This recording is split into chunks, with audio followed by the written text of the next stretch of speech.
The Against All Odds podcast, sponsored by Oak Forest Recovery. This is the Against All Odds podcast. I'm Hunter. This is RJ and Rachel, and we're here with MTV Jesse. What's up? What's up, man? How are you guys? Good. Great. Nice. Chilling.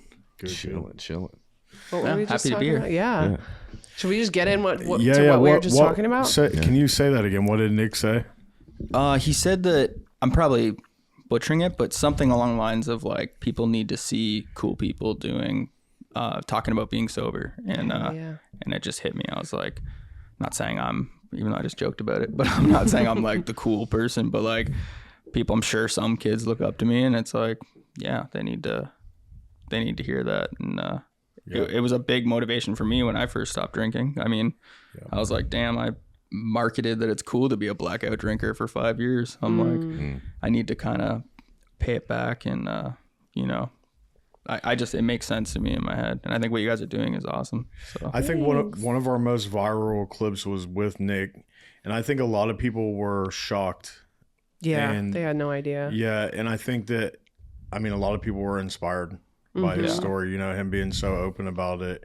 I agree with you. Yeah. He was sending me messages of like screenshots of messages that he was getting from people, and I was like, that's so fucking cool. They were like, awesome. Thank you so much for sharing that. Like, I think sometimes we don't realize how much just sharing our own story can help somebody else. So this is pretty fucking cool. Well, and the thing is, like, partying now, like, isn't as innocent as it used to be. Because, you experiment with other drugs, you might die. Now you die. Yeah, you're dead. It's just, it's a reality of drugs now.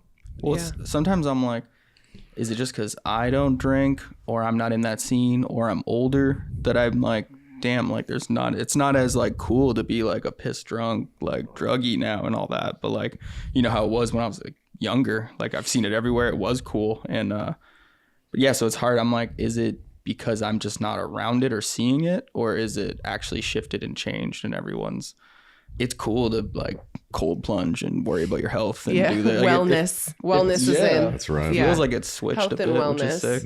Yeah.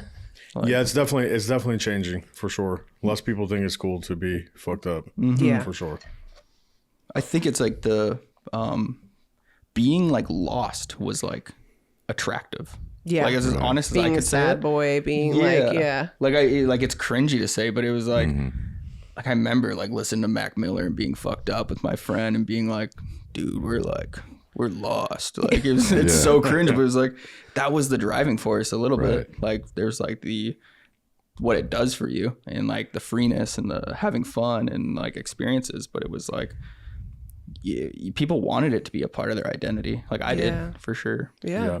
Until I didn't. But yeah. What motivated you to stop drinking? Probably a lot of things. But like at the end of the day, what like kept me from like not drinking was once kind of what we just talked about there, but just getting a taste of like what your daily life, how your mind could feel when you're not doing it. And that got addicting. And it was just like, well, I don't want to feel like that anymore. Like, I was just like my skin would be hot. I'd have anxiety every night. It would lead to an eating disorder and eating too much. And then it's just like everything about it. And you miss your workout. You do like, it was affecting everything in my life in a negative way. And, I just like, it wasn't like I really was like, I need to change.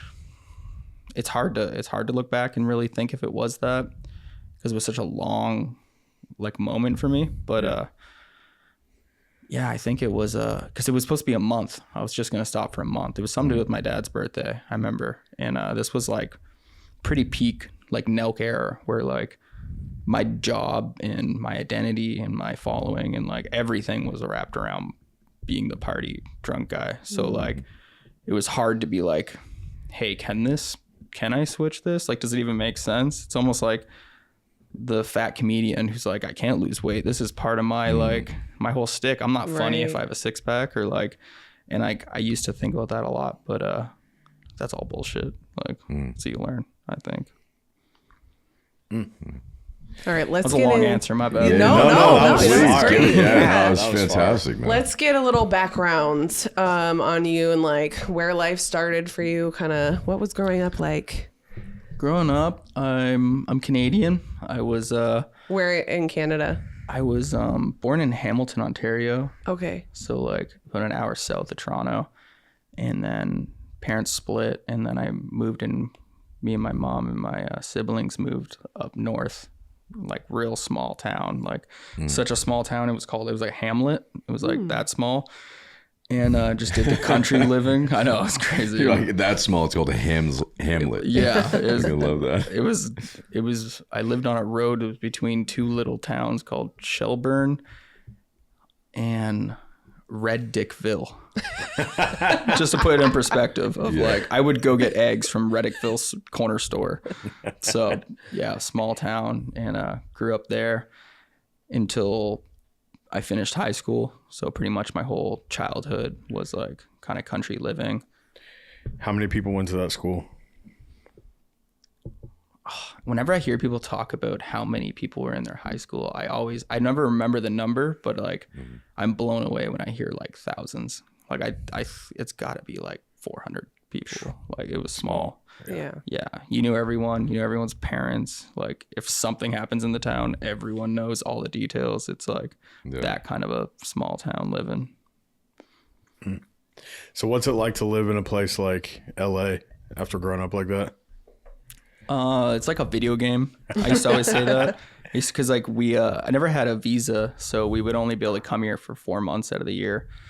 When we first started NELK, and we would do we did that for years. We would just pop in, and I remember just being like, none of this is real. Like this is just a big video game. Like all of a sudden you're at some celebrity's party, and then you're doing this collab with this legendary YouTuber you've never met, and like things just happened. Like it was, and we weren't big at the time, so it was just we got a taste of like the Hollywood sparkle of like this shit actually works. And then you go back home and talk about cutting grass with your friends or something. Like it's just like a reset where like, and then I started getting to a point where I couldn't relate to anyone when I went home.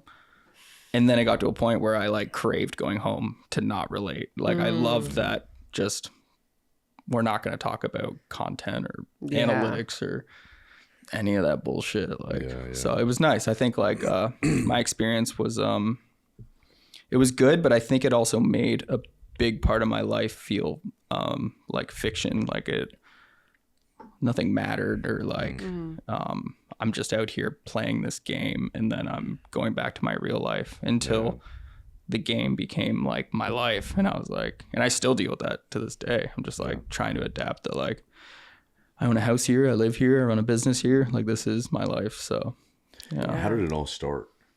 It all started like being in a small town. Like how did you? Yeah. The very first thing, I mean, it kind of all started with clothing, which is kind of funny, like full circle that's what I ended up doing now. But because I was a kid, like selling clothes out of my locker. I've always loved What making kind of brands. clothes? Like it's just a skate brand called Okay. Dollars with a Z. Zalas. And you just knew the person that like made the clothes, or what? No, I was were like, making them? I was doing everything. So I was, buying the blanks and then designing it and wow. learning how to like vector it, and like it was like a shitty brand, but like kind of got my like my feet wet with like, oh, I bought 100 shirts. How am I gonna sell these in my school now? I go, I gotta get the coolest person to wear them, and then I gotta like, I was like, Wow. I remember one day I followed every single person in like the neighboring town on Facebook, thinking that would like, and I literally feel like I connected these two towns. Like no one partied, no one hung out if you were from this town and this town. Yeah. And then I did that for like a year, and then all of a sudden it was like Everybody was hanging out. everyone was hanging out. Like, and I just did it to like grow my brand. Yeah. And How old are you? how old am I now? Yeah. I'm 31. 31. Yeah. And And this is high school. You're like yeah, this is high 17, 16. yeah, like 15, 16. And then me and my two best friends growing up, we always like, we loved Jackass. We would film like stunts and shit, like a really low budget Jackass, like taping camcorders to four-wheelers and dirt bikes and trying to light on fire and jump into a pond and like shit like that. And we ended up waiting outside of the MTV building with a tape until we met a producer. We were like, can we give you a tape like for pitching a show? And we were like 17, I think, 16. Out here? No, this is in Canada. Canada. We went to Oh, Toronto. wow. We like bust down there. We all got a $5 foot long, and then we like, I remember it like very vividly. And he took the tape, And then he like came back down like 20 minutes later and was like, can you be here tomorrow? And then we like sold the show. It was like, shit. wow, pretty crazy story. Wow. But for like, yeah, like you said, like we're from bumfuck nowhere in Canada. Yeah. Now we're like talking about an MTV show and like we kind of started the whole thing. How'd that feel? Wow. Crazy. I was like, I guess because I was such a fan of MTV. I was such a fan of everything on there. MTV's huge, especially during that time. I feel like Yeah. MTV now is not, you know, whatever. Well, especially but being in a MTV then was like everything. Oh, Yeah. I think we were like possibly the last Canadian MTV like in-house produced show ever. Yeah. Like it was like, because like after that they just started just buying shows and series from like America, and then they eventually like just stopped making things. Yeah. But yeah, it was pretty wild. But I mean, this is Canada MTV, so like Yeah. I'm not like Tom Cruise at this point. I'm just like it's like, you know, you're kind of well known in Canada kind of thing. But So it was they cool. didn't play it on American MTV? I don't think so. Okay. No, I think it was just on Canada. But and it's funny, we filmed everything, we starred in everything. So like you're kind of like directing, producing, like, Right, I was going to ask you, did they give you like a crew to film you guys? So they No. just said, you guys do all of this yourself, this is perfect, and then just bring it yeah, back? they kind of had to because we were like kids lighting ourselves on fire. Yeah, Yeah, so you're they doing couldn't, some they couldn't be little like shit, involved, yeah. Yeah, they were Yeah. like, Smart, probably smart. on even their when we were part. talking to season 2 with them, I remember they were like, we're not going to give you a season 2, but if you just so happen to shoot a season 2, we could Yeah. probably like, and like we took it as like, let's go start filming our own shit. So Yeah. And did they do season 2? no, it was kind of wild. It was What was it called? Careless Teens. Oh, Great name. Yeah. Yeah. And do you guys remember a show called Buck Wild? Yes. That show, it was like we were on at 8:30, they were on at like 9, and Oh, someone on that show, Let's Jumps a rope. go. No way, dude. Is this some of your original stuff back then? damn, I was chubby. Yeah. I don't know if any play of this one will of be MTV like, Play that Jesse lights- lights his hair on fire? No way. Let's go. damn, I haven't seen this in a while. So this is like you're 17. Yeah. See, I never did any of like the. Maybe inappropriate. Hey, I'm Jess, and I need a haircut. And here at Careless Teens Ranch, we don't go to no barber shop. We go to old flammable stuff out. That's good old Dalton. He's my best friend growing up.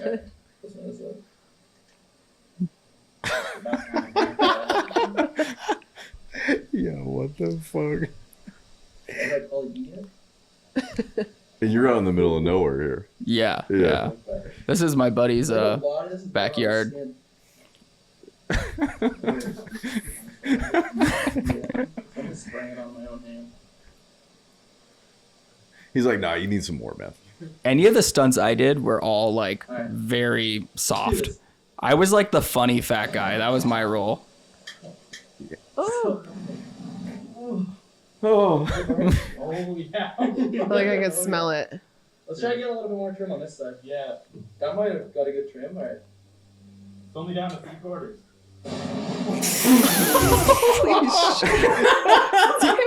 How about my breath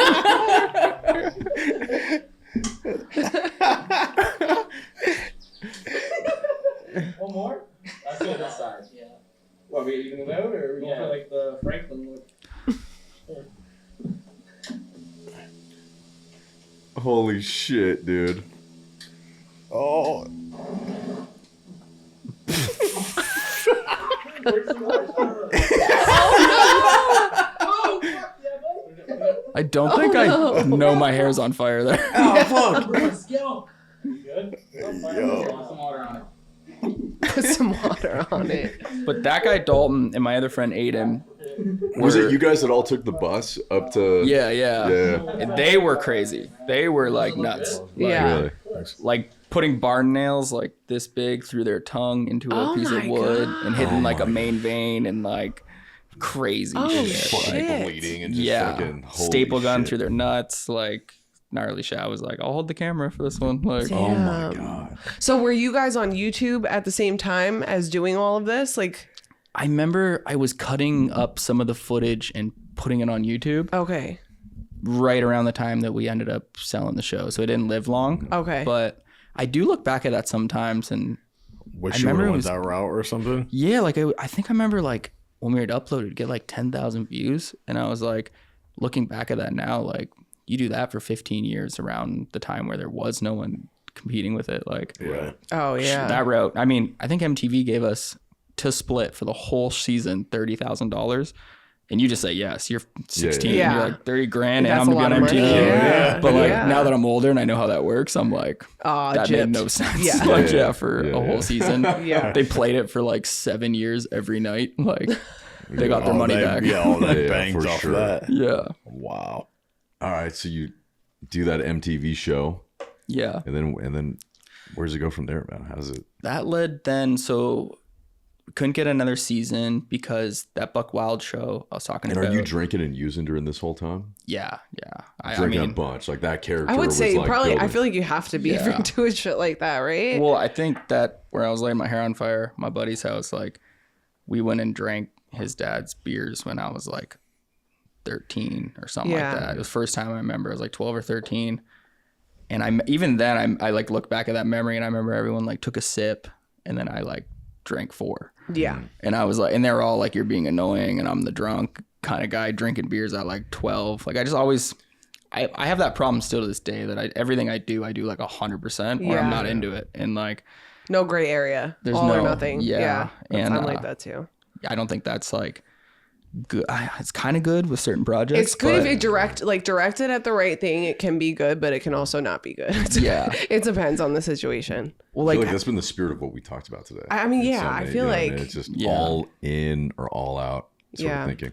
yeah, I mean, to like an addict's mind, I wonder how much there's like a crossover of connection there that Oh, I'm sure it's like, yeah. they just, like sometimes when I'm scared of something, I think that that's a good thing. Because the second I break that wall where I'm not scared of it, then I'll incorporate it into my life too much. Right. And Right. I've noticed that with a lot of things I've tried or done or got into. And, yeah, I don't know. I was drinking definitely since like 12 to like, fuck, I don't know how long I haven't drank, like 4 years or something. So Was a there long like a stretch. specific like situation that you were like, oh, I can't do this anymore? yeah, it was a bunch of them. I have this like one crazy story in LA where I like flooded a mansion because I blacked out. I went to the wrong house when I went home and woke up to like cops and guns and all this. They thought it was a home invasion. Oh, and I just no. passed out on this guy's couch and left his tap on like a $40 million mansion and flooded 3 stories. And I had 41 grand in my name and it cost 40 grand. He's like, if you pay for the damage, I won't. Wait, charges. you flooded 3 stories. How long did it take for that to happen? I'm like, He was in the bottom floor sleeping and he started seeing water coming into his closet is what I got told. no. And he came upstairs and saw me and was like, oh no, it's a burglar or something. Called the cops. no. And I was the house I was staying at it was called the Cloud House at the time with like Banks and all the Phase guys. And it was the house next door. So I just got lucky that when I was in the cop car, still kind of coming back to it. And Foosh, shout out Foosh, the man, he was those gamers, like they stay up all night. He's getting Uber Eats at like 4 a.m. And he was like, no, he lives here. He went to the wrong house and like saved my ass there and paid for the damages. But yeah, like there's been a couple of those like big, like I am like, this is going to end bad kind of thing. So, and, but really I think the main one was health. I just got to a point where weight was an issue. And, I think of the stress and everything I was doing with my business and dealing with like fame and just everything of what I was probably going through, the drinking on top of it was, I became pretty depressed and I was like pretty down to like change anything to just like, when you get to that part of your life where you're like, yo, like I need to change something or like, I don't know. I'm just like, I just wasn't happy. So Yeah. I just had to do it. Been arrested a few times from pranks and got anxiety off that too. And I just felt like I was like stacking anxiety on anxiety and not dealing with it. And to the point where I was not comfortable in my own skin. I wasn't sleeping. It was just. So you got arrested. awful. You got arrested here then. Yeah, I've been arrested in Canada for a prank. I got arrested 2 times in America. And how does that go with like immigration and all of that? Like, were you like in fear of that, like not being able to like stay here and all of that? Yeah, that was like the biggest part, because the last big one I got was in Ohio, and the stupidest prank. But What was it? I was in a jumpsuit covered in fake blood with a shovel at a bookstore asking people for how to clean up a dead body for dummies like section. Basically looking for books to how to clean up a murder. Yeah. And asking people that work there. yeah. Yeah. And the prank wasn't even working. Like everyone was like laughing. It was so obvious that it was dumb. Yeah, it was and too obvious. Yeah. I think someone just saw it and was like, "Oh my god, this guy with a shovel and this," and like What part of Ohio helicopters. was it in? Oh, I can't even remember.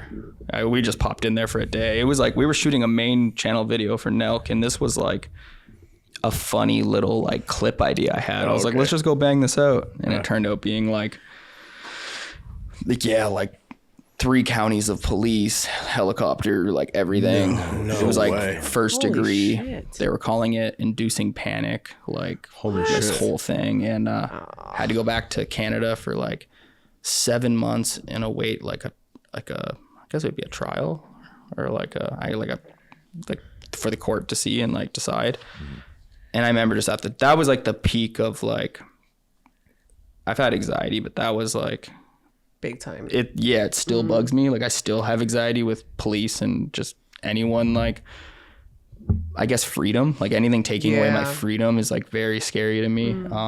And I just remember like being told like, yeah, they're looking at doing 6 months. And I'm like, I just like couldn't fathom like crossing the border, telling the border like I'm going to a trial to be like possibly sentenced to go to jail, and then waiting and thinking about that for 7 months while I'm watching my company and everything like buy a mansion in LA, and like just like everyone's like moving on, and I'm just like sitting in my dad's basement like waiting to find out what I'm doing. And like that was just like, it was like enough stress and anxiety to like scare me straight when it came to anything really. It just put me on this like, I'm very grateful for like my freedom and grateful for like what I have, that's enough. I don't need to like push the limit anymore. And it was kind of the start of all that. Right. Are you still tight with like all the guys from NELK? Yeah. Right now. Yeah. Yeah. We don't talk a lot. When I sold the company, there was definitely like a messy few years there, but Wait, so NELK is a company? yeah, I mean, Okay. full send really. We're going to have, I don't know much about NELK, so I feel like we're going to have to rewind and I want to explain. go back to how we got from Canada, MTV to Right. NELK is a Canadian thing though, right? Like Yeah. It started in Canada. yes. Okay. Yeah. Kyle started it. So how it all went down is after the MTV show, I remember I was like trying everything. At this point, I'm on like a blow up mattress in my dad's kitchen. Like I've always been like entrepreneurial. I just like want to try things. And I remember at the time just like really wanting to do something to do with YouTube. And I just wasn't around anyone that was doing it. So I would go on Craigslist, I go on Facebook, like just like anyone doing anything with YouTube. I'll work for free. I started doing hold chords for free at like downtown in Toronto for like music videos. Like I was doing anything. And then I somehow got in contact with Kyle and said, I do stunts. Like, is there a way we could do a prank or something? And I said I could light myself on fire. That seems to be the theme That's of your this. vibe. Yeah.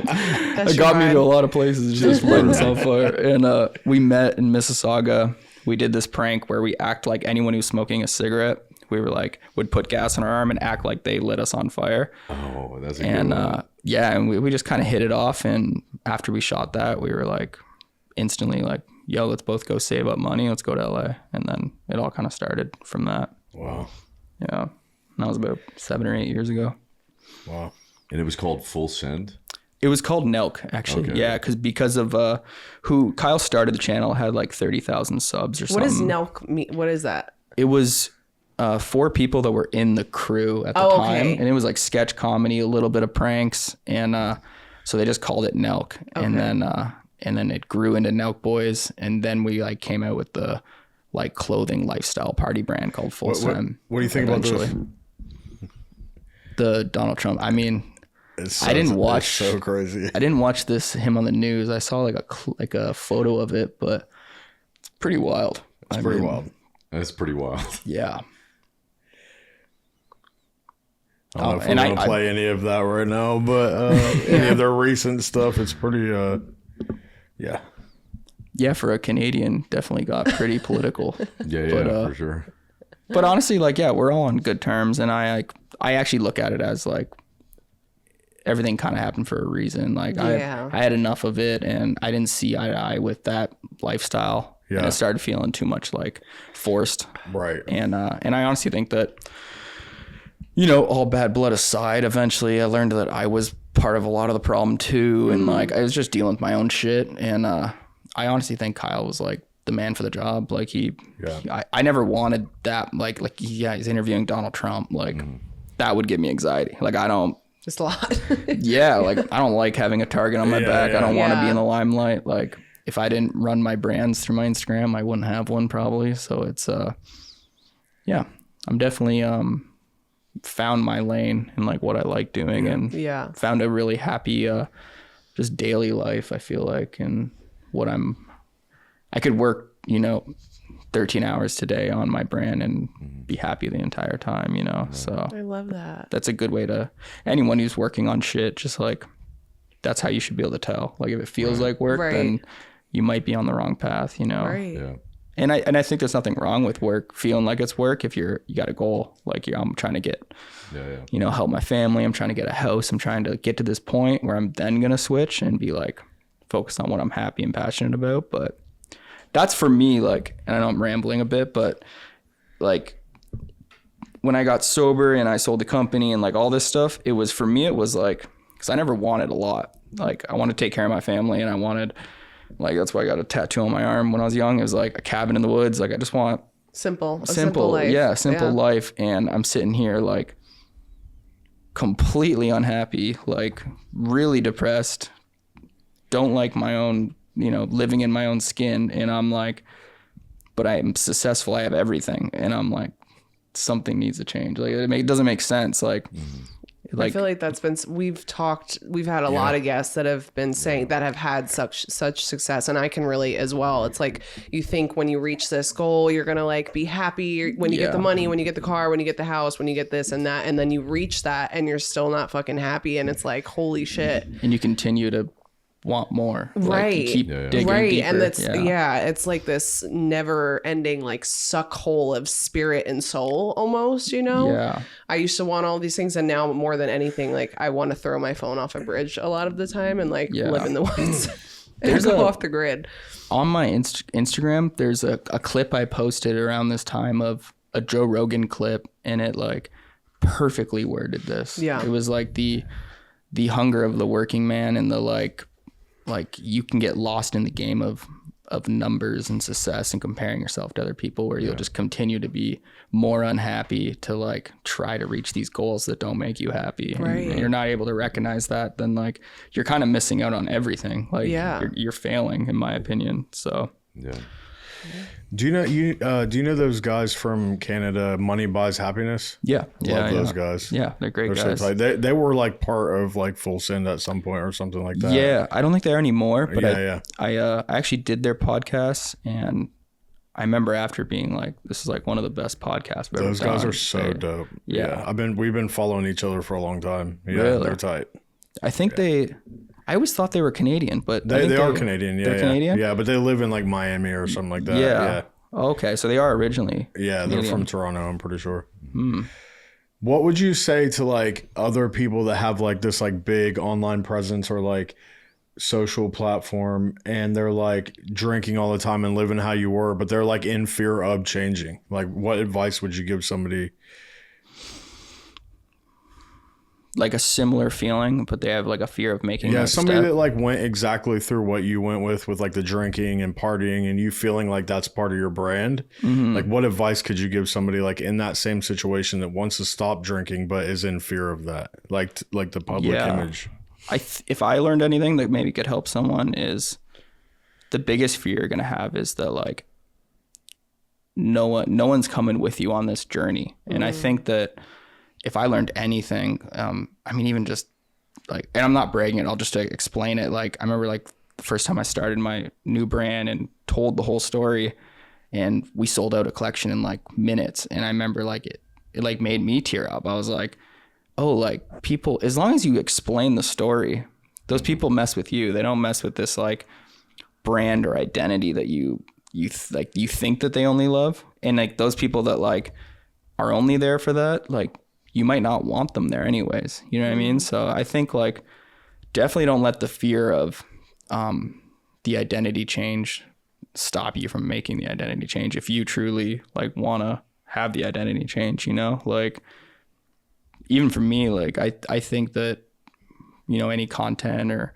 even this, like a podcast, like this, whatever people are seeing me is like, this is the most me I've been in the last decade. It's actually me. Even like, I think people just probably had a perspective of what I was, but I think if anything, I was playing a character to make the job work for the last 7 years, you know? Right. So yeah. So what's your new brand? What's all the stuff you're doing now? It's a studio called Sunday, and it started, the original goal was kind of rebuilding the catalog wheel. Like all the printables that most brands and, you know, creators use, I just felt like it's outdated, and like, and the process of using those printables is pretty like whack. Being someone who designs clothes and stuff, like I basically just wanted to create a catalog in a studio that gave every creator like all the tools they need to actually make a brand that they want. And that's kind of the like 10, 20 year goal that I want to do with it. And then in the meantime, I use that same catalog I'm building out to build all my own brands and collections through Bloody Sunday. And actually today we just launched Sunday Sport. It's like our athletic brand. Oh, cool. And then, Congrats. yeah, just a bunch of different like in-house brands. We kind of slowed down on studio side, which was helping other brands design shit and like source some stuff.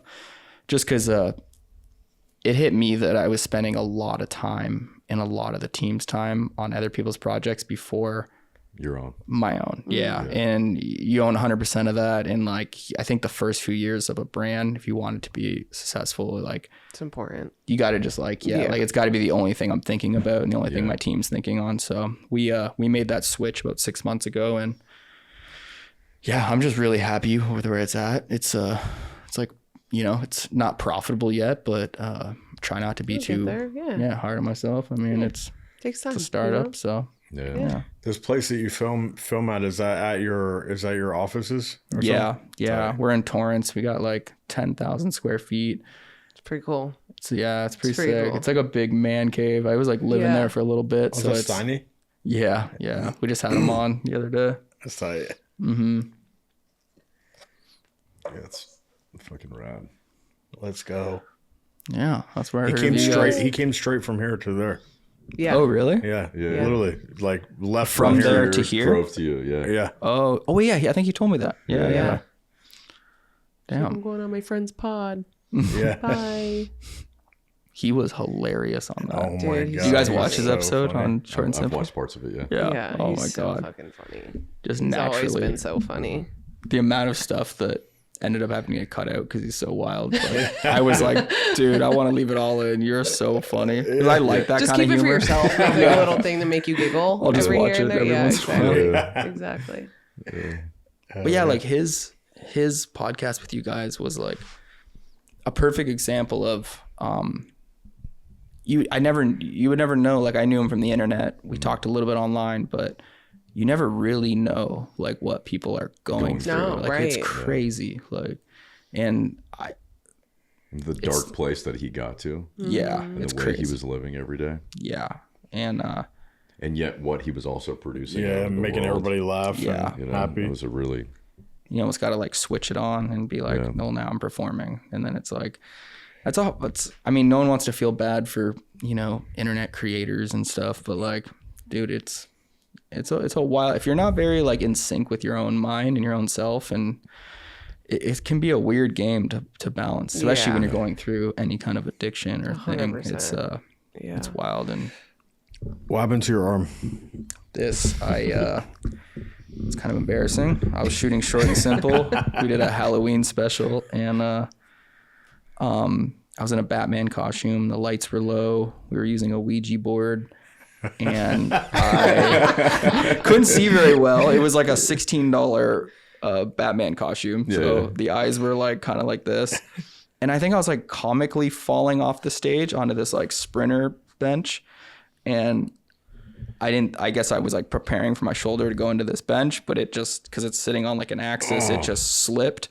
So then I fell another 4 feet, and just like, it wasn't a hard fall, but just the way I hit my shoulder into the concrete, I thought I broke my collarbone like right away.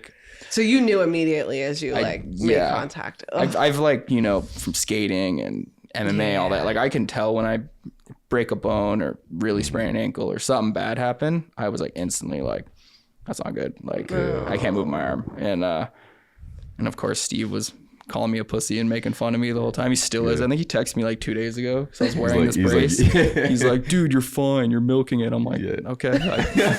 I wish I was. I really like I'm already losing my mind. Like I burn like 1,000 calories every morning. It's like a weird thing. I like torture myself every morning. I have to like, I like live on this like earn the day kind of thing. And everyone that is in my life has been telling me to just rest it. Like you don't want shoulder issues. And I get that. I'm the same way. I can't. Wait, so what do you do though in the morning? What's your routine? What does a day in the life look like for you now? I wake up, I turn on 3 massive heaters in this little room, and then I put my treadmill to 15 and then walk at a 3 for like anywhere from an hour and a half to 3 hours every morning. And that's where I'll consume like YouTube or movies and stuff like that. And I just try to get like a really good sweat, and just I've done it for so long that now it's just like habit. I can't do it. It's like having coffee in the morning. I mean, that's a good habit to have. It is. And I think start your morning the right way. Mm-hmm. Coffee first or after?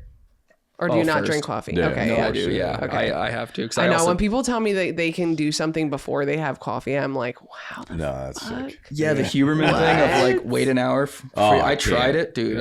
Fuck no! I'm well into my day. Right, an hour that's in, too I'm late. like, I'm already. It takes me an hour to like just sit there and drink my coffee. Yeah. You know, like I need that hour to actually like get some shit done. I have a whole schedule. You know. Yeah. I have a lot of things like that. I still. Like, I'm in no way like I'm sober and golden in any. I just want to make sure that's clear. Like, King of wellness. Yeah, like I have so many things that I'm chewing tobacco right now. I mean, it's like nicotine's hard, dude.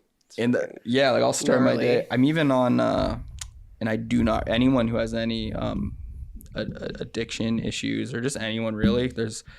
I take Kratom Kava, like those feel free drinks, and I think it should be like a warning to anyone that you can just buy it at 7-Eleven. But they have them everywhere now. They're insanely addictive for sure. I use it as like a pre-workout, and I get a lot of messages because my content is specifically about recovery and addiction. Tons of messages of people that are like, I'm full-blown addicted to Kratom. Yeah. Like, I need to go to detox. Yeah. You know? So you're right. And some people can use it normally, you know? Yeah. And the like drinks, weed, when you do the drinks, is that the same as like going to like a smoke shop and buying like actual Kratom and doing There's it that all way? different kinds. There's all different kinds of it. But the drinks are concentrated though. So it's like. Because I've never tried Kratom. I've only had this drink. And and like, I think I do like 2 bottles a day, every day for years now. And I can't like. Have you ever not done it for a day or 2?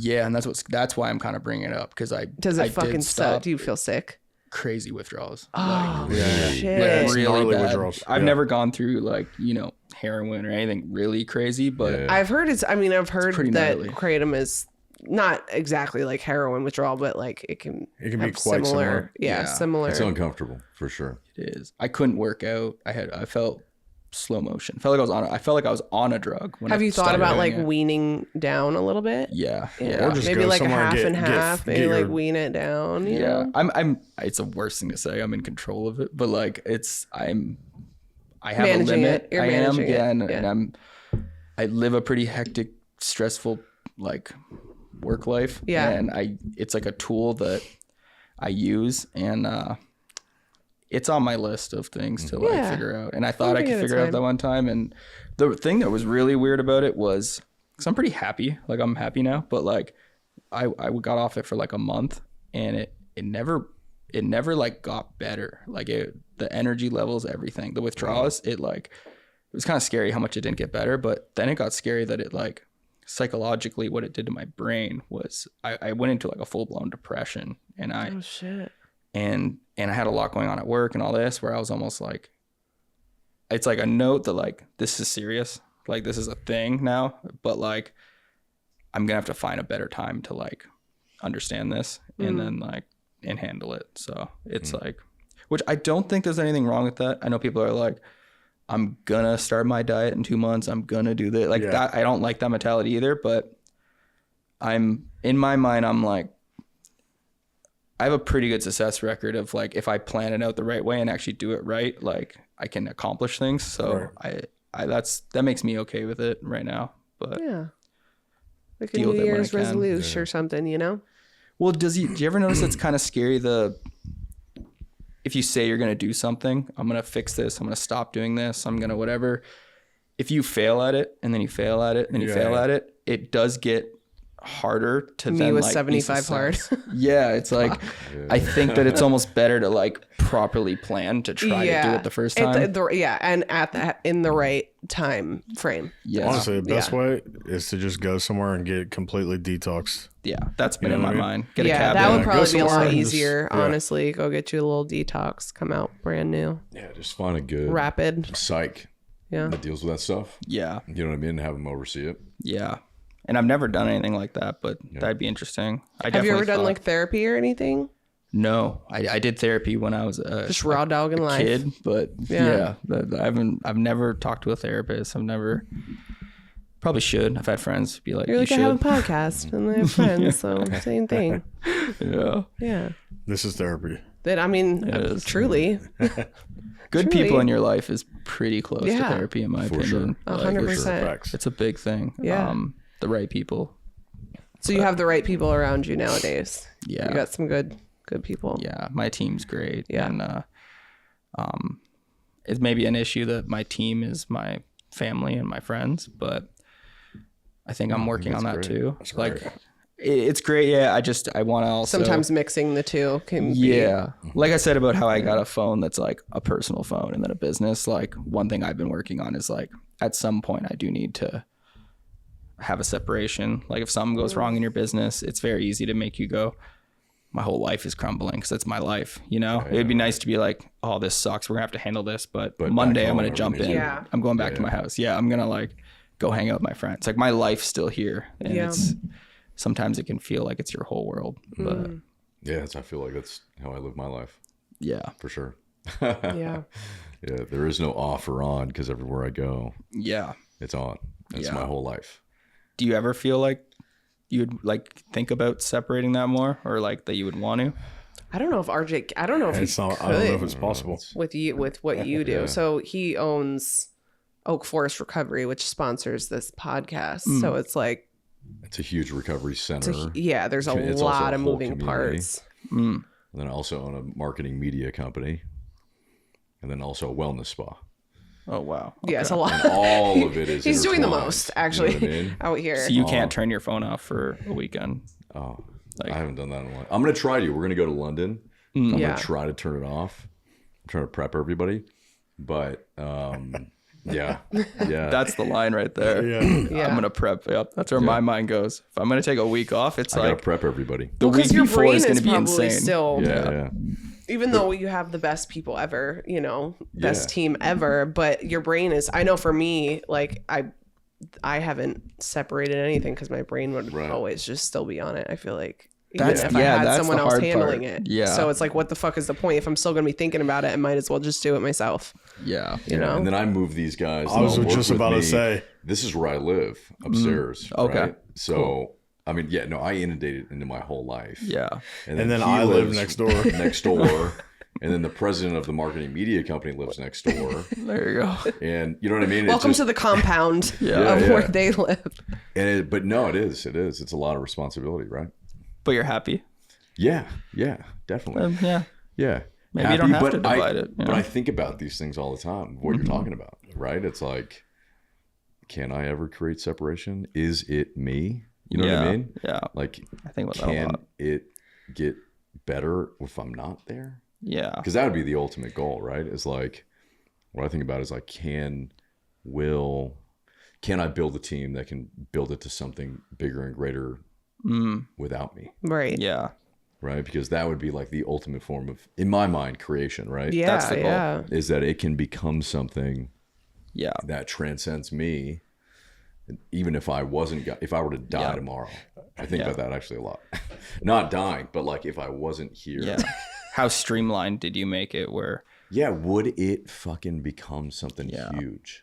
You know what I well, mean? every entrepreneur, that's the hardest part is, and I think it just start with one person that is like completely understands that department with your creative and what you would do, or that you just trust their vision enough. Right. Like I've came from 50 employees to I think I have like 6 now. It's like and I had 20 like a year ago. It was just like that. I like what you just said is like what I've You've been got like your core group. like slowly pick out until you find like, whoa, I want your vision. I actually don't want to be in the driver's seat now. When it comes to like production or design or this. What would happen with you though is if you ever built all of what you have now to the point where it was self-sustainable, you would just start something else. Me? Yeah. I feel like you need to be busy. But he needs to be busy and doing You something all the also are time. entrepreneurial, where there's like a wild free spirit that comes with that. Yeah. Where it's like Dream. it's almost more like that's yeah. one of the reasons why I obsess on like I want to see a team that can do it without me so that I can get back into the thing that I love the most. Yeah. Which is like I've got some new inspired thought. Yeah. And I'm like, fuck, I'm gonna figure out this new thing that I've never done before. And find all the right people and start amassing all the things and thinking about all the dynamics and like maybe I fail. But maybe I don't. Do you ever find yourself unhappy when you end up just managing? Because that's what I find. I don't do well just managing. Yeah, just can't. keeping the wheel going and doing like I die. I'm happy at Streamline, and then what you said is I die. I can just create the next thing, the next thing. Yeah. Yeah, I'm not good at the daily management, anything. Yeah. You know, I can do that for a while. Yeah. And then I'm like, I need a new adventure. Yeah. I need an adventure.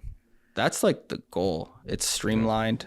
You love it. It's cool. They're killing it. And then you can just like, I would love to work on a project for years. I've never experienced that in my life. Like I'm going to write a movie for the next year and a half at my cabin. Like that's like you wake up, you work out, you have your coffee, dive back. Like, I don't know if you can relate to this, but like waking up and putting out fires all day in 6 different departments for 5 different brands is like, you're just like, it's a lot. and then you're like, oh, it's been 3 months and I haven't it sounds corny. I haven't like just done something creative. I'm just like managing. Like, I think RJ is the one that puts out fires. I'm the problem solver for sure. The fireman. Yeah. But us as the owners, I mean, we get the biggest problems. That's the problems that we're, you know, and it's, I think we've got like 50 some employees across the whole thing. And it's, you know, there's all sorts of different departments and different brands and totally different businesses. And, and yet they're all intertwined and interwoven. Right. nice. Yeah. It's a really, Is there one person at U3 that's making this show like their baby, or is it like just a team complete? It's a team effort. I came on as a guest, actually. They were going to do their own little thing. We didn't even know what we were going Then to they just fell in love with me and they were like, she's so funny and hilarious and great. So I can see let's it. just do a podcast. Yeah. And it's been fucking amazing. It's been Nice. so cool. Yeah. yeah, this was also like a little side route. We were talking about it. He'd been bringing it up forever. Yeah, well, I had been hosting podcasts for treatment facilities like in other countries. Cool. And then I was kind of like, I don't want to like do this for other people, you know, anymore. And then RJ came to London, and I was in London, and we filmed there. And then when I moved back here, I was like, oh, we just got to do it, you know? So then we invited Rachel on, and then we were like, oh, no, it would be better with us three. And then that's just how it started. Nice. Yeah. Yeah. And then I came on the pod. You guys liked me, and then it was 4 people. Yeah, exactly. Welcome to the family. Yeah, we should just start doing pranks. Yeah. Let's just start filming pranks. Dude, I'm fucking down. You don't have to tell me. Let's roll up to the treatment center and act like you're a new client. Oh God! Just do some. We should have you come in. You got your fucked up arm. You're stumbling in. I would play that character very well, for sure. Yeah, I would just. It's not a bad sink idea. back into what we should have you come back tomorrow when Skinny Vinny's here too, and we can get some real fucking. Oh shit, going. that'd be good. Holy shit. That would be really cool. I did this one prank back in the day. I pranked a podcast. Oh, I'm blanking on his name. Big something. Big muscular jack black dude that like is in the rap scene and stuff. And I was an audio guy, and I just kept fixing his mic. But I would like feel his abs over. I was like, "Damn, you cut!" Like, and like hitting him in the head with the mic, eating nachos. And like, it was like the one time he was just like, I can't remember what he said to me. He was just like, he's like, "Dude, I'm trying to be cool, but like, I might have to just lay you out." And I'm like, all right, man. Like, let's wrap up. Do what you gotta do. Yeah. I was like direct. I was like, picture an audio guy that's like, this isn't your show, audio guy. And I would be like, can we wrap this segment up? And like, just like bullying him around. Yeah. I was playing with water. That's so That's fucking funny. good. Yeah. Wow. That's right.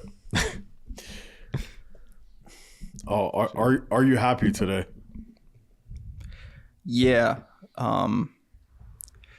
Not the whole day, I think, if I'd be honest. It was we launched an athletic brand today, so it's always a little stressful. And I don't know, felt kind of disoriented a little, like trying to juggle some shit and just like make sure it was marketed and lookbook and this and that. And yeah, it was a little messy of a day, but Are you happy with life? yeah, definitely. Yeah. I think it's a work in progress always, but super happy. I think I figured out what I needed to figure out for me in my brain and like what makes me happy to understand how to keep growing that, which I think is important. And maybe if like someone younger out there is hearing that, it's like figuring out yourself first before trying to like find the thing that you think will make you happy. It's like, it's really just about understanding yourself. Like, Right. in my opinion, it's And so, I mean, so much of the journey of life is that, right? It's like we go through all these things of like thinking that like I need to get this, yeah. and then we go through all the trials and tribulations to get there, right? Sacrificing so much of us, And it was within yourself and the then whole time. and then you get it, right? You Yeah. attain it, this thing, and you've like sacrificed like Fuck, I hate my life still. blood, sweat, tears Yeah. to fucking get this thing that you think you were gonna, Yeah. that photo finish, right? And then Yeah. you get there and it's not that. Oh yeah. It's not that. And I There's think nothing that, there. I think like Nothing, there's dude, because- nothing. Like, Right. fucking, you're still alive, like Yeah. in this moment, right? Whether there's the stuff or the things or the money or the success or fame or whatever the fuck it is. Yeah. At the end of the day, you know what I mean? Like you're still just you Yeah. in this present moment, nothing else. Right. You might even be negative. Yeah. Yeah. Like I've said this before, but like for me, when peak kind of NELK and success and just should be like, I'm living everyone's dream. I'm getting paid to go to a club and like do this. Like I remember being like completely unhappy. And, but the thing is like, even if like, I'm not at a break even point, I don't even know who I am. I don't know how to fix myself. I don't know. Like I lost me. I don't even know. Like, you know what I mean? It's like, I might have thought building this company was a lot of work, but like how much work is ahead of me that I have to now to figure out myself again and who I am. And I see people in the industry all the time that I'm like, they're killing it, but like, boy, that person's got some work to, like when it does hit them, like I can almost tell like they're you know, they're redlining. I'm like, once they do figure it out, they might have a year, they might have 5 years to like kind of figure that out. Like, and some people never do, but like, but that's an empty feeling. I feel like that's a really, I recently, a few months ago, was dealing with, like, I had everything, you know, on paper, and I was like, I've never felt more fucking like empty, like not fulfilled and like just empty. And I think it, like we were just saying, like it all comes down, doesn't matter what the fuck you have, and the things tangible, like materialistic, or, you know, how many followers you fucking have, all of that shit doesn't matter. Like if you're not right in here, you know? So it's like, that is definitely number one. 100%. I think it's I remember having like feelings of because I didn't have a lot of money growing up. Like my mom was always going through it. Me neither. And I for some reason always was obsessed with the idea of like, I'm gonna fix that. And I remember when I was at my worst, I remember I used to actually think like, fuck it, like I'm taking the hit on this, but like my family's gonna be good. Like if there was any positive out of the fact that I made a bunch of money, I was like, but then I was like, I have no relationship with any of them. Like maybe my mom or my brother or someone needed like a brother or a son to like call them once a week or do that. Like the money just doesn't like fix all those things. Like it's I'm not gonna sit here and say it doesn't help things. It definitely helps things. It definitely helps, but it ain't gonna fix you for sure or make you happy. You know, but it's weird to be like completely okay with that. Like, oh, everything else is a disaster and I blew it and I'm not happy, but I fixed this one thing that it's weird. It's like it's a weird, it's definitely a weird thing and a hard thing to navigate. I feel like there's a lack of, I don't know, I feel like it's like money or success, specifically like making money and things and stuff. It doesn't have the substance that I thought it would have. Yeah. If that makes sense. Yeah. It's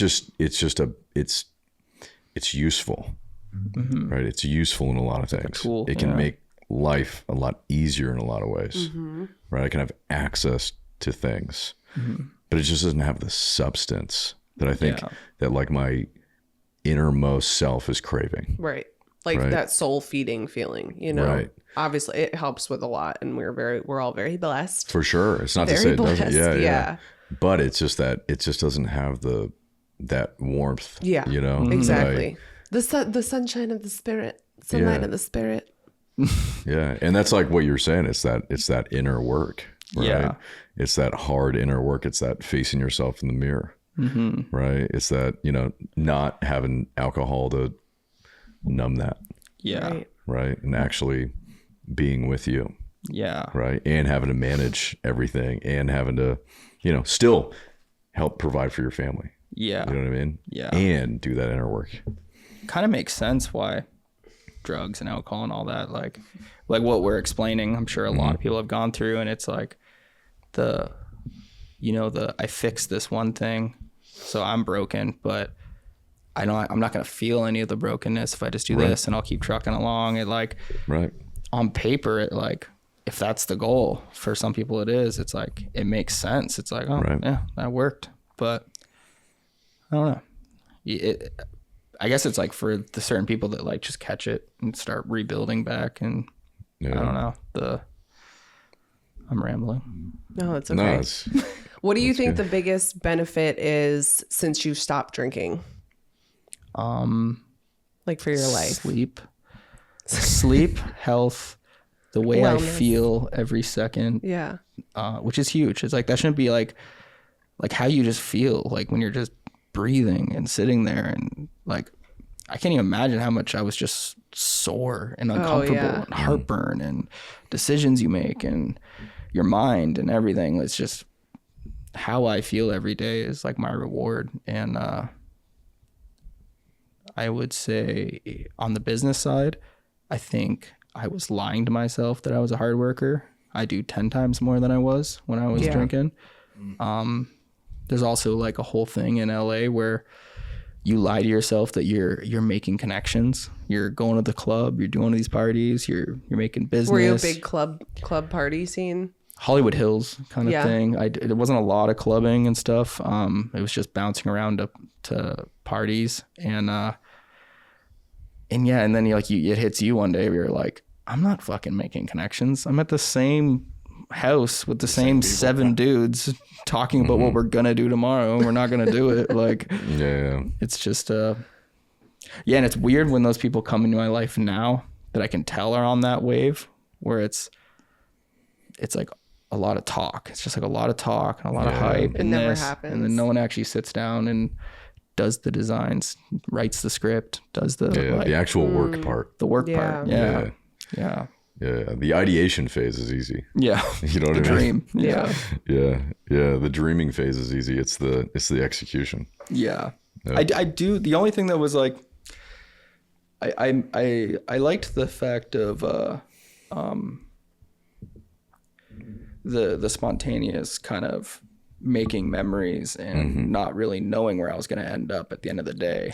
I'd be lying if like I didn't admit that was like life got a little more bland and that never really changed. It got better, but even being 4 years sober, like if I have to be honest, it was like I had to just come to terms with like, this is my life now. And I get all these other things out of it, but it doesn't have that same chaos.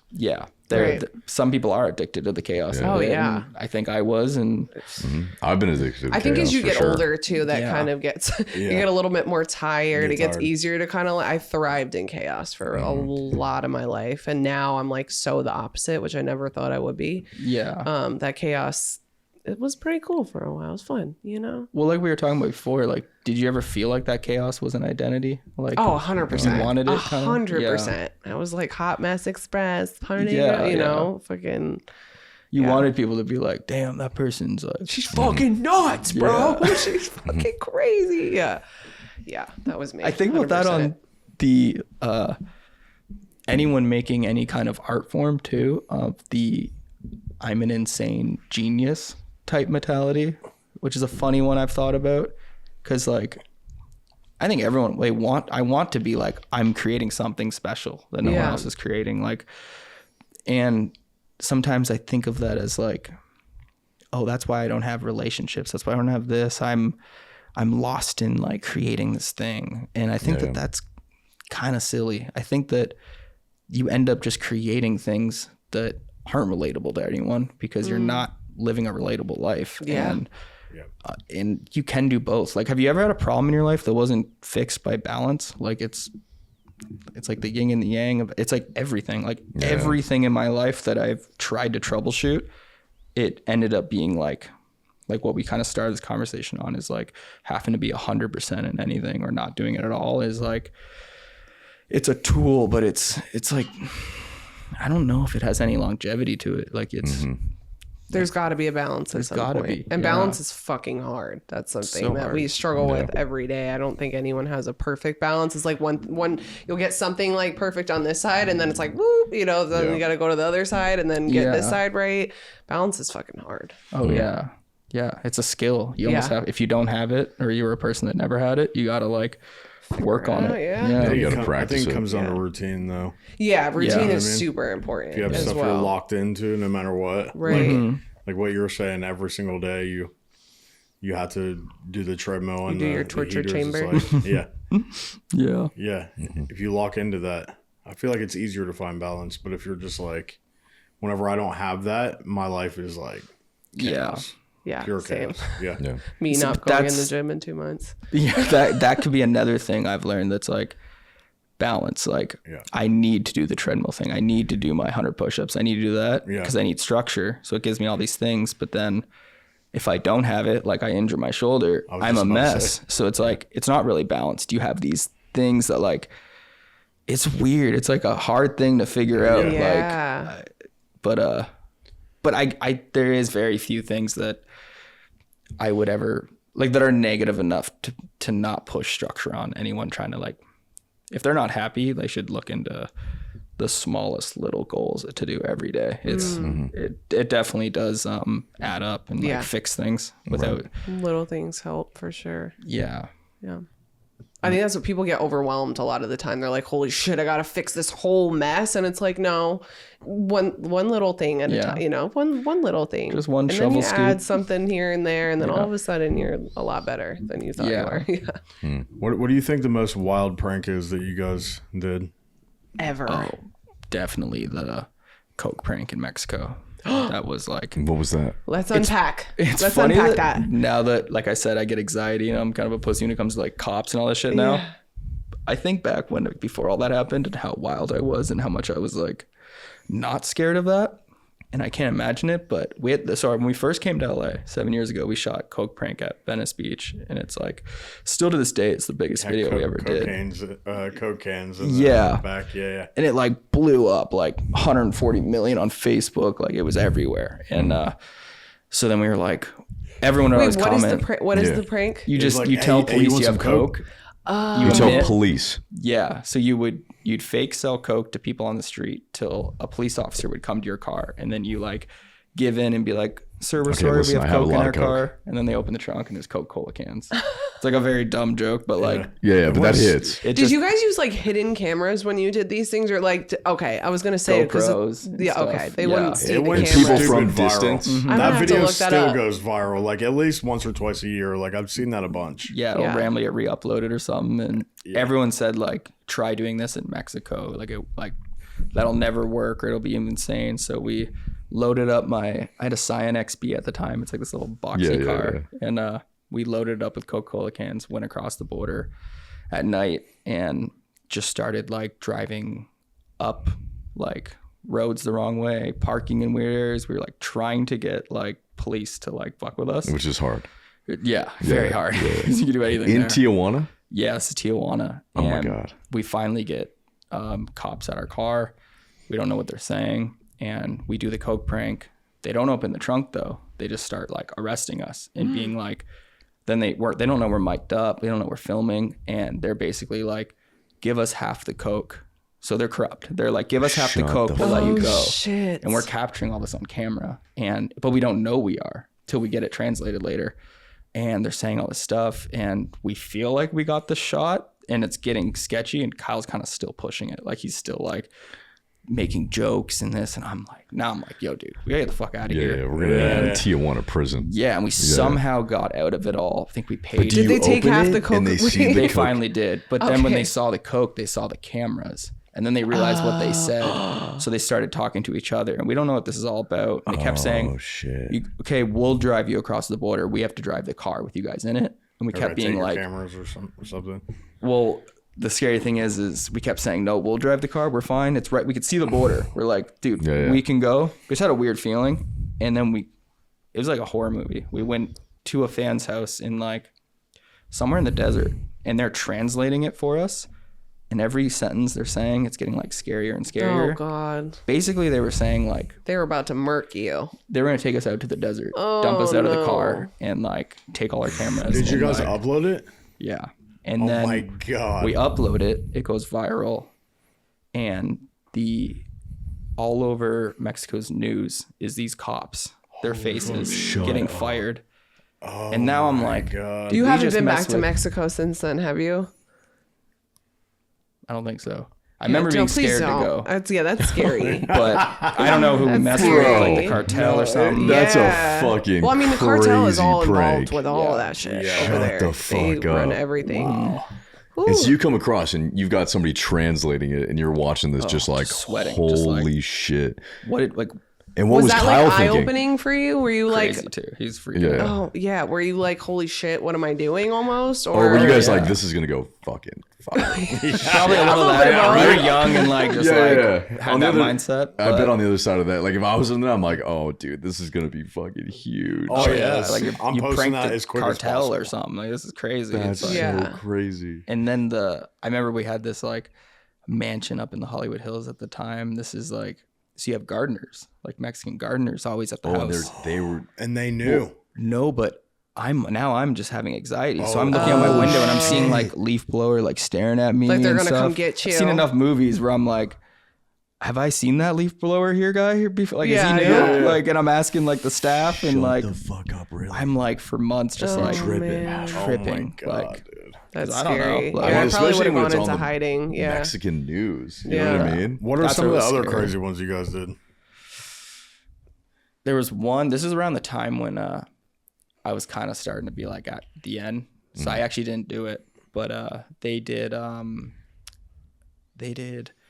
fake because we did a lot of like fake employee pranks, and they did fake pilot at the airport. Oh, And I was my just God. like, dude, this is like gotta be illegal. Like so impersonating a pilot or something. well, I called my lawyer and I'm like, is how sketchy is this? And he was like, do not do that. Do not like. It's like a that gets into like federal terrorist type stuff, Right, like pretending to be right. a pilot to get on a Fake plane. pilot prank gone wrong. Yeah, there's me. There's me like, nope. Okay, so then what happens? I didn't even go with them. They went and shot it and they pulled it off. How much does a video like that pay? 7.4 million views. Oh, nothing. We never really made AdSense money. That's kind of why. Because it always got shut down. Yeah, it was just we would play copyright music. It was R-rated. Like, Yeah. we never made money on AdSense, but it ended up being the perfect marketing storm for our clothing brand, and that's why it did so well. I think because we were like pumping out videos, being like, we can't afford to make these videos, but we're gonna keep shooting them. But here's a streetwear brand that like, if you guys want to support us, and it was like boom, like we were like not making money at all to like $700,000 in an hour, and we were like, oh, like it was like, it's like a perfect example of a storytelling being marketing. Like the greatest marketing is just telling the true an story. organic, real brand that people care about. Yeah. What did that feel like when that happened the first time you guys just kind of fucking nailed Crazy, that? dude. I remember I think I didn't understand how many years up to that point that I've been working for that moment, and like I called my mom, was like, we figured this out, because I could see the snowball effect of that. I'm like I just remember calling her and being like, we're good, like this is done. You like stuck the landing. Yeah, like this is. And my dad didn't like believe it. He's like, oh, I don't like. He like show him a screenshot, and he's like, it's not real. He's like he doesn't get it. But I even remember we did a pop up in Toronto when we came back one time, and like it was like something like 20,000 kids showed up, and it was like the first time. Holy shit! My dad was there, and he like teared up and was like, it was like I could tell on his face first time. He was like, he was amazed. Yeah, like damn, you like, are that's doing my this. boy. Like, because I'd have like 1 million subs, like doing well, and my dad would be like, "You're gonna apply to Defasco soon," and like you didn't get it, you know, like But it was cool when I saw it kind of shift for him. But oh, that's gotta be such a good moment. Yeah, it was cool, definitely. Wow. All right. Holy shit. What's like a quick summary? I don't know. I'm sure your guys' audience knows, but of all three of you, like, what's your like background, real quick? You go first. I'm gonna pee. My background, or like, who are you? What have you Who done? am I? I'm Rachel. One word. No, I'm kidding. Crackhead. No. Okay, that was two. I'm just kidding. Yeah. Is crackhead? I don't know. Oh my god, this is like when the teacher asks you, describe yourself. I don't fucking know. I'm just Canadians happy to be here. have a much better educational system. Hunty? How would you describe me? Yeah, that's good. Describe each other. Content creator, influencer, I mother don't of like two. that word. Yeah, but you influence the crowds. You influence people. think so. Comedian. She's definitely a comedian. Funny as hell. Sober for how long? Six and a half years. Nice, congrats. Thanks. That's awesome. From New York. I don't know how I got here. In reality, I don't know how. I just like went viral during the pandemic, making TikToks, and now I don't know what the fuck happened. Here I am. I don't know. That's life. Yeah. That's cool. But I'm like doing things and stuff, and I have friends and stuff today, so that's cool. I like that. Nice. Hunter is recovery king of social media. Really? Yeah. 100%. He gets recognized all over the world. Really? From I the share podcast stuff you were doing before? It's kind of a mix. Like I share my own story, but then also, you know, we have the podcast content. But I have built like these brands where I'm at a point where I'll take other people's videos and I'll post them, and they're just happy that I do. So I share a lot of other people's stories, and Cool. it's like a lot of like transformational, Before and after addiction. yeah, like before and after, like motivational type videos, but also like a lot of like fentanyl awareness stuff, you know. So like people that have passed away from fentanyl, like even like, you know, kids that took it thinking it was something else, and just trying to like raise awareness around that, and yeah.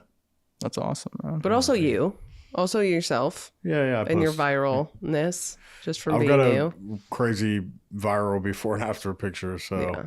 Oh, really? yeah. And some really funny memes with it Circled too. around Show the him the world. turkey meme. I wonder if Show I've the seen turkey it. meme. Show it to him. Okay, so this was me before. The meme isn't real, but I used to make memes, addiction memes, but that was me. No way.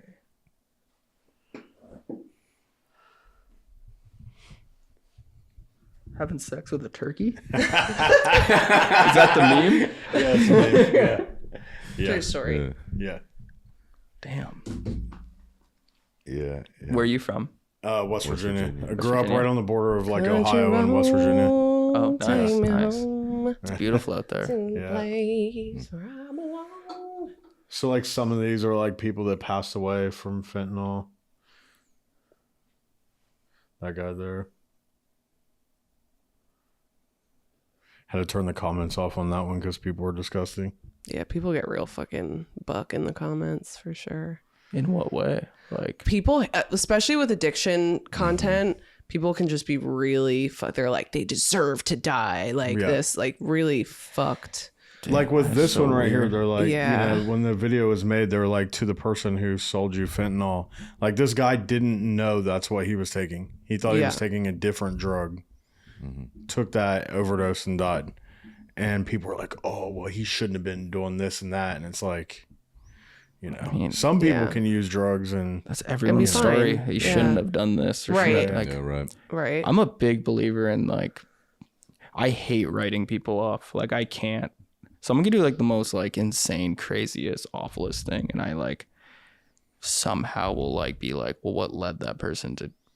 That's a be good way to that? look at things. I That's can't how. help it. Yeah. Where I can almost relate to people whenever, Yeah. like when people are like, "Oh, I'll burn that person," or "Dude, like that person." Well, should those die." people I'm that like, are like that, what I've learned is I used to be a very angry individual, and through healing and lots of inner work on myself, I have realized that people that come across like that are just miserable usually and have a lot of hate for themselves and are projecting, because I used to be like that. There was a large time in my life where I hated myself and I was just nasty. yeah. So now when I see, especially online, I'm like, these people need like love, you know. Yeah. I'm like, have the best day ever, you know. But it's not always easy, for sure. I guess it's if you've met awful people that became beautiful people, you're like, You have a different appreciation. yeah, Right. you're like, it's, I don't know. People can go through things, man, or I don't know. Or like, I just always think like, what led that person to have that mindset to think that that was okay or right or this. And then you almost every time you go through the family tree of it, and it's You like, can find it. Right. well, there it is. Like, Right. And I think that's yeah. important. It's a good way to look at things, honestly. Yeah. It was like the Mendez brothers Oh documentary. I was watching man, that fucking ruined me. That You I watched feel that so Netflix bad. series? I did, yeah. I follow a lot of cases like that, but that situation was just so fucking That series was I have also so much- really well done. yeah. Yeah. Well, so the part where they said that he molested his own brother to make it feel how do you word it? I've never heard it worded like that, and it really like changed my opinion on things. It was because it happened to him, and making it feel normal made it easier for him. Right. Yeah. And I was like, I bet you that happens. Well, that's how it I mean, Like- with things like that, it's usually how it's done. The adult, it was done to that. Like that's how it usually even becomes Yeah. a thing. So it's just really they fucked feel up. weird. If you get Yeah. like abused, you're like, oh, I'm different than everyone else. Like this Right. is so like, it's not making it right to go do it, but it's like, Right. I can it's understand all deeper. that. Yeah, Yeah, it's a a little bit. deeper it's crazy. Yeah. for sure. Yeah. Hate creates hate. It's just the wild world out there. It is. Yeah. It is. It is. You're also from Canada, and I feel like Canadians are always so nice. And like, Yeah. A little bit, I would say. Yeah. Nicer than here, do you think? It's weird because I'm comparing it to LA.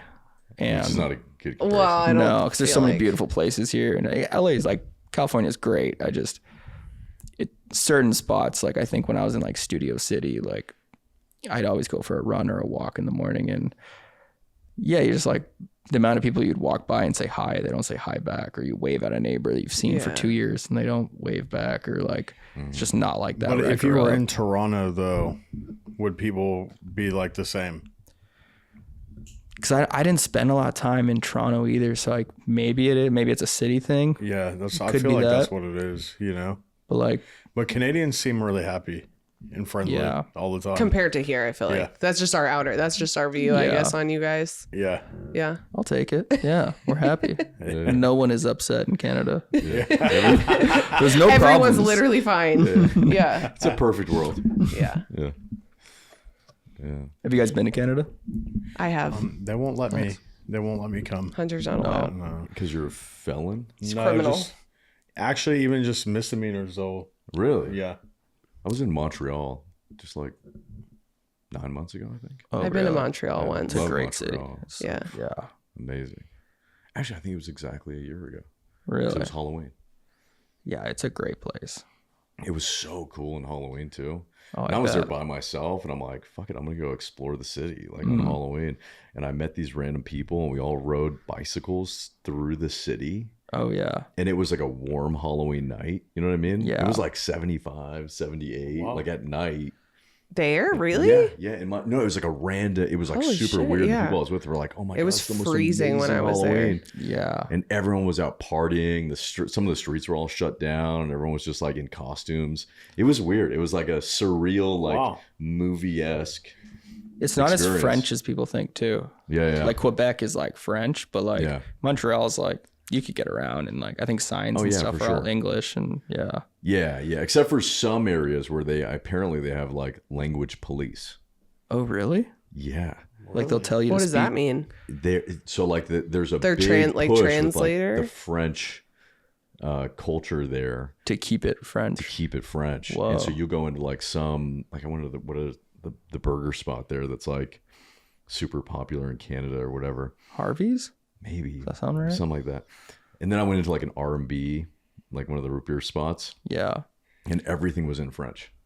Damn. And I was like, and I was trying to order from the chick at the thing. Le and burger. She refused to speak English to me. Oh, they won't? They just won't? Refused, dude. It's kind of I weird. could see that. Yeah. And I was like, The French are a little like kind of a little like stuck up like that. for Like, sure. And I'm like, listen, I want that one, right? And she was like saying something to me in French, but like with like an attitude. And I was like, What the fuck? That's and then I weird.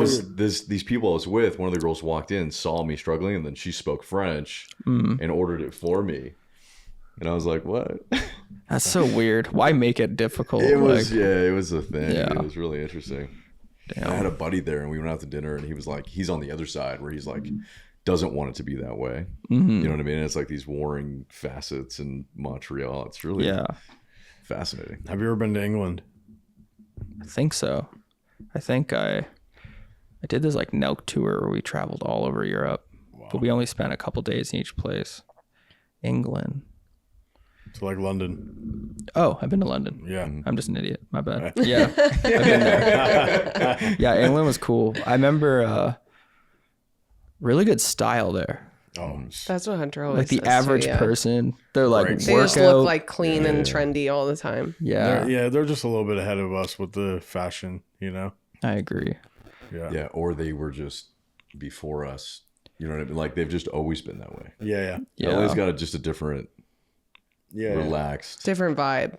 It's Yeah. comfy here. Yeah. It's like Yeah, it's comfy, comfy, cash. Over there, they relaxed. like to put that shit on. Yeah, You it's know? like They're like, I'm streetwear. putting this shit on. Yeah. You know, Yeah. and then you go to London, and everyone's in like pea coats and like Yeah, perfectly trimmed, and you know what I mean? everyone looks like a secret agent. Yeah. Trench I coats. fucking love it over there, You to go be to honest. Turkish barbers, and Oh, yeah. you know, And it's excited cold for there that. too, right? Oh, Like it's they get cold. winters and stuff. Is it going to be cold when you guys are Oh, going? my God. oh yeah, Is it winter there? Yeah. Okay. It's winter for like most of the year. 7, 8 months of the year. Ugh, gross. But it's like Just mist. It's cold, but it's like mist in the air all the time. Yeah, that's gross. Not like really raining, just mist And gray. and gray. No. So when I was there, I went for a run. And I was running, it was great. And then all of a sudden it started fucking pouring rain. And I was like far, dude, in the middle of a park. But then you just went in the underground. No, I was like deep in a park. Like you know, some of those parks, they're like miles. Yeah. And I'm like miles deep running. And Damn. I'm just fucking soaking wet, man, running through the rain for like an hour. Do you have Crazy. the happiest vision you could think in your mind? Like in the future that you would want to do or like experience or an identity of your life, like to help you better do it. I could like explain that, like, I think about a snowy cabin with like a fire going and like writing or doing some kind of creative thing up in the mountains. Like I like picture like that moment one day I'm like can live that. Do you have one that's like, Oh my God, having a beautiful house in like South Africa. I knew you were going to say that. really? I love it there so much. I mean, you could do that. Yeah. Literally right now, properties are like $2. And what's the vibe? Like what's the, if you could paint the picture? Just like a nice, not really, I wouldn't say like a summer day, but like a day where it's like not too hot or not too cold. Like just like my family there, a nice house, like maybe like some like glass walls or something where you can see like the mountains and the ocean and that. Yeah, something like that. It's fire. Dope. Yeah. Yeah, I like that. good. Yeah, I've never been there. Good Oh, question, you man. got to go there. Do you have one? Oh yeah, for sure. It's like the thing you like think I think about about before you it go all- to I think about sleep. this shit You all like the time. think Yeah. about like a happy future moment. I think, I mean, yeah, mine's really well defined, but I always really well define these things in my head. Yeah, same. Like I can taste it and feel it, and I'm like fucking living in it. Like this is just my next dream, right? That I want to get to. Like I hope I'm there in 10 years, right? 5 to 10 years. Kind of what we were talking about earlier. Like I feel like the entrepreneurial spirit is like wild and free. It's also where I feel most myself, right? And sort of the unknown. And I really, really love smart people. People that are like really, really gifted in whatever it is that they do. Like their craft is just perfected and they're like obsessed with it. You know what I mean? Yeah. And so I imagine, like right now, I kind of run all these different companies. And what I really want to do is have what I call a think tank. And I know the office that I'd be in, right? And it's almost like this huge square office, all glass walls where everyone can see each other. And in the middle is like this big, like table like place where everyone can be, like a community spot, right? And I have like a master's, like a PhD in fucking marketing, right? And economics and business and all these different facets As people, like as people. yeah. Right. And where I come in and what we do is we literally think of like, what are the top 10 ideas for new businesses? Right. And then boil that down to like the top 3. Right. And then we say, okay, how much is that going to cost to do these 3 ideas? But we're not doing it. We're overseeing it. And let's go out and find talent. Let's hire that talent. Let's poach that talent, whatever we got to do for these 3 different companies that we want to start. And then oversee that with brilliant people. Right. Like I always love that idea of like watching Shark Tank. You know what I mean? And love people Shark come Tank. in, but I want to be the one with my own team coming up with the ideas Yeah. and then saying, okay, how do we figure this out? And how do we do this? I don't care what it is. It could be like, we're going to start a water company. You know what I mean? Like anything. But it's the idea of being with all those intelligent people Yeah. and coming up with Yes. that idea. Yeah. And to actually formulate it, you know, and I feel like I'm like a high school dropout. Right. Like I didn't go to college. I didn't, you know, I got kicked out of multiple schools, became a horrific drug addict. And everything I've done and figured out is like without that. Yeah. You know what I mean? And as I've gotten more successful and I've been able to like attract really smart minds around me, I'm able to see how much more we're able to do, you know? And if I could have an idea center where all of the most, you know, brilliant minds I could find are all there, where we can come up with the best ideas, that would be me in my happy place, man. That's cool. That would be me like coming in there and just like, all right, how's it going? You know what I mean? That's And, like, such an RJ thing. Let's figure it the for fuck you. I out. You see know what I that. mean? Yeah. Gets me hyped up just hearing that. Though. Yeah. Like, fuck, that Yeah, sounds that's pretty so fucking cool. great. RJ just comes up with like these great. fucking ideas, dude. But I can literally like taste it. You know what I mean? Like I can see the inside of that fucking building. And those are the ones that come true though. Like the ones where you can like totally dude, there's a envision massive it. bonsai tree in the center, you know, and there's like a skylight, and I can literally and so there's that's a fucking it. wall with a massive screen where we're like, maybe we film some shit, you know what I mean? There's like some commercial, there's some fucking, and we're watching it, you know. And actually, the scene that's actually in my mind is that it hasn't gone right. You know, not that the whole thing isn't successful, but the moment And you're fixing it. You're troubleshooting. yeah, it's like something has fucking gone wrong, and I'm like, fuck, we gotta figure it the fuck out. You know what I mean? And up against just insurmountable odds, and we're like, no, we're gonna get it. You know, Dude, I can relate to that. That's like, I mean, it's the reason I sold Full Send, and the next day started Sunday. I was like, my office is like kind of what you just, maybe not. Was that your geniuses. dream? What you were envisioning that whole time? Yeah, I think it's like, it'll never go away. Like, I just love the idea of like, I have like the best designer, the best marketing, the best film producer, the best, and we sit there and we like troubleshoot and create together. ideate, yeah. and come up with an actual action plan with people that actually get into action. Yeah. And they maybe they all like, they almost all have to have equity of it, because like you want them to like care about it as much as you. Yeah. It's different when you run something where you're paying them all to come clock in, or you're like, hey, we all win if we all just care. That's like, this idea center. It's like, we're going to come up with the ideas, and then, okay, we're going to split up all of them, right? So when it takes off, and then maybe we sell it, you know what I mean? And then we do it. I just like, it's the dream. Fuck yeah. I'd be so happy.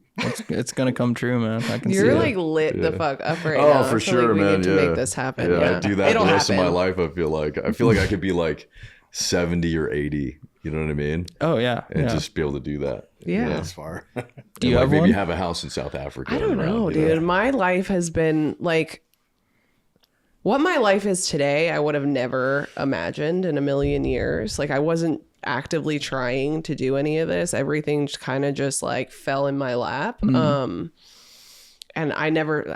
this was never on my radar or something that I thought my life could be like. So I don't really know. Like, I would like to be on a beach somewhere. I went to rehab in Antigua, and I remember loving it so much there. I would like to be on the beach, get a little tiny like beach shack, The most beautiful beaches in the world. like in right Antigua. on the beach with a hammock, and a book, and like good food to cook. You know, I think I don't really know. I don't really have an exact that you vision. would cook yourself. Yeah, That's a vision. That's on a beach reading a book, simple. cooking something. No cell service.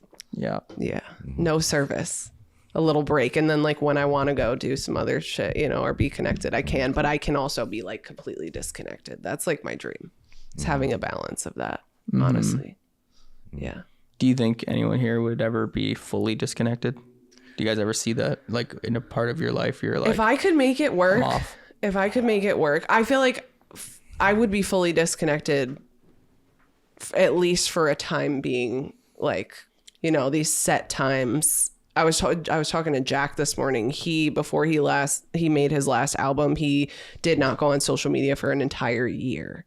That's and crazy. I was like, what was that like? That must be. And he was like, it was fucking amazing. I'm surprised you can go back. Well, yeah, It's he like once said you it get was a hard, taste but of for it. his job, he's like, honestly, like, I wish if I didn't have to be promoting my music and like all of this, I wouldn't. But like, you know, it's kind of hard to. It's not the same if you hire someone to do it too. No, Like, right, exactly. People yeah. want to talk to you. They want it to be genuine. So, but he said it was amazing, and I've been doing this full time only for 2 years, and it's just, while it's been the biggest blessing in my life, it's also been just something that's been really hard to navigate, just being so chronically fucking online and on my phone all the time. And it's to the point where this is my livelihood is wrapped up in it. So I would love to get to the point one day where I can have the opportunity to unplug and disconnect completely and not have to like be like, I have to fucking plug in. Yeah. Sometimes it makes me sick. Just make the breaks a priority. That's what I'd say. You can still, it's crazy what 3 days could even do. Like, right. You just, and you come back and you're like, we went on a sober recharged. camping trip. Also, it's next year. They're doing it in August. It's called Camp Sober Fest. Anyone is welcome. So down. I love it camping. was so fucking fun, dude. It so fun. And it's in the Sequoias here, so like That's like Yosemite or Like yeah, kind on the of way. by there. I don't know. I don't know maps and geography very well, but it's somewhere over here. It's not that far. But we did that, and that was 4 days. I didn't have cell service, and I realized in that time like how much I was so fucking happy and present, and like it was so amazing. And then when I came back and I had to like plug back into the world, I was like, it was really hard for like a good week. I was like, fuck, this sucks, you know, like just so much of it, because I'm an all or nothing type of person. So like it's really hard for me to be able to put something down when I have it, you know, which is totally a me thing and something I need to figure out. But I'm hoping to find more balance, you know, the balance of it all. So I've been getting more and more obsessed with this, like this, you know, invasive thought that keeps coming into my head that I just want to disappear for a month. Dude, fucking I just want 30 days of just how amazing. In Costa Rica. Or I don't like think as humans somewhere. we're designed to be so fucking busy. I'm going to be like, I really don't. I don't think that all of this is so amazing, and there's so many benefits, and thank God for social media, because I wouldn't be fucking sitting here today. But also at the same time, when I think about like as a society and humans and like what this is doing to us, it's kind of fucking crazy. Yeah, like people are not present. That's no, we're all like, you only get so much time to be alive, and the amount, like if you look at your screen time on your phone, it's crazy. I don't even look at it because I know I'll be fucking sick. Like I know I will be sick. You only have so many hours to be alive, right? And we spend like 4 of them a day, right? It's crazy. Yeah, when you look at it that way, it's just like I don't want to waste my life on a screen. I want to actually live in real life, you know. So I'm sure trying to, but this is also my job, so it's we're like to find that overthinking or stressing about our past or planning for tomorrow. Like we're never like. Not never. I mean, some people are really That's present, my dream, to be present in the moment. That's like, that's it for me. Like consistently for a long time. Well, like you said about a break for a month, is part of that ever? Sometimes I crave, like, I used to backpack a lot when I was younger, and is like getting lost. Like no one knowing where I am. No adventure but me. By myself. Don't know where I'm going. Because I've also never experienced that with a credit card that is unlimited. Like why did I do all this for? Like sometimes I'm just like damn, I could just like, I don't even know how to plan it, just like pack a backpack. I could buy a shirt if I need a shirt. Like well, you can work remotely too, right? That's Get the fuck but out of here. that would go ruin somewhere. Go on an adventure. It's I'm like just almost going there. completely off the grid. I'm just saying if you needed to. I'm just you fly know, to South Africa. should I go out there? I've never even thought about going out there. It looks loves dope. it. He loves I it. wanna go. I haven't been it either. there. It's great.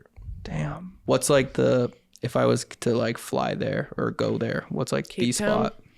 spot? Cape Town's really dope. Plettenberg Bay, Heart of Beersport, Joburg's great. Some of the cities can be, you know, you gotta find a cab driver that you trust and like get their number if you're gonna get around that way. It's a little sketchy in some areas, but Oh really?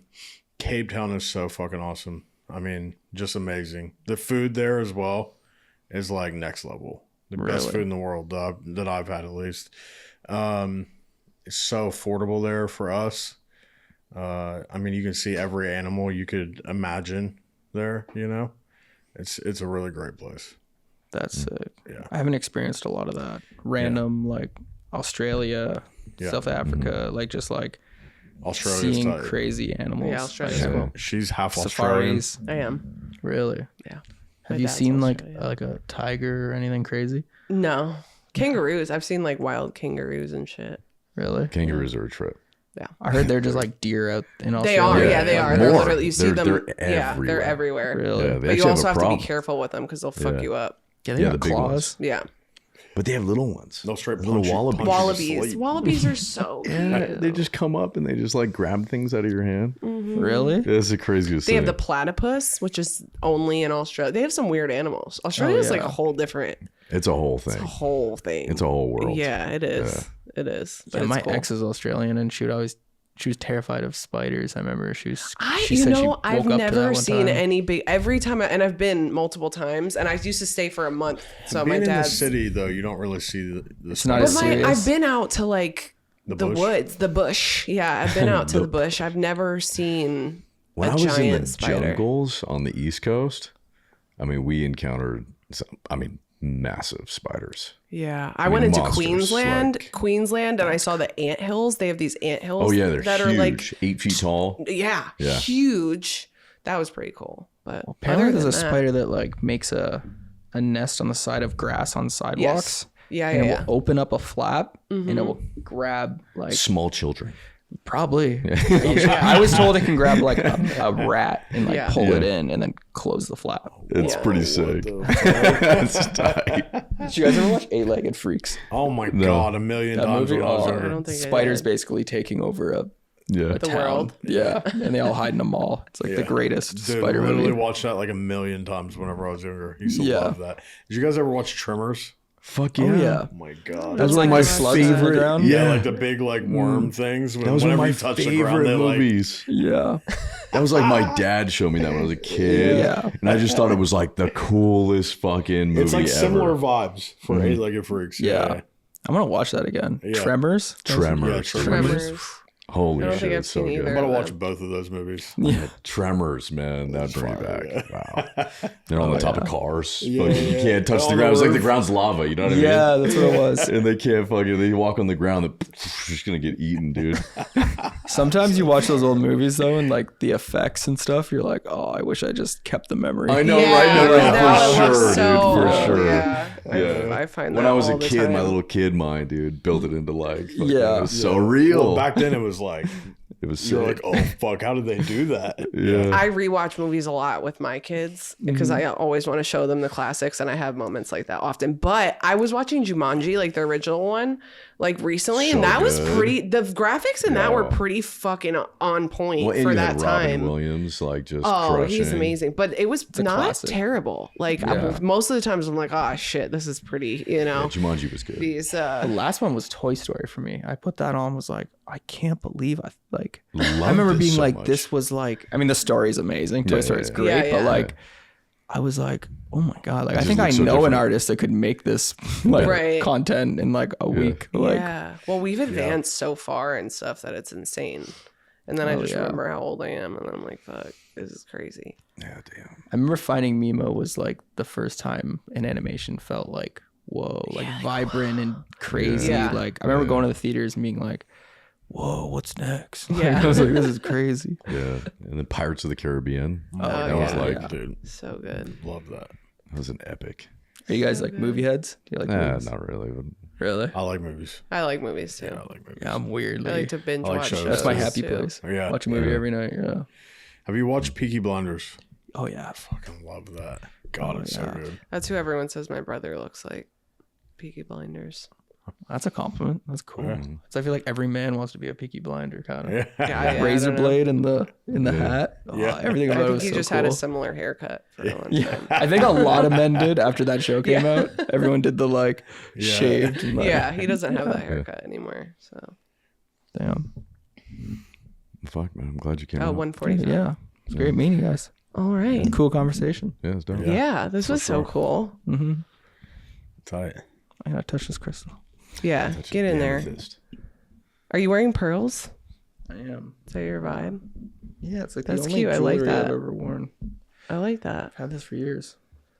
I'm not a watch guy. I can't do it. I'm not a watch guy either. I don't know. Too much on the wrist. Yeah, it's heavy. Yeah. Cool. Cool. We wrap it up. Yeah. Wrap. All right. Thanks so much for coming. Yeah, thank you. course. And Yeah, thanks, man. dash around. Awesome.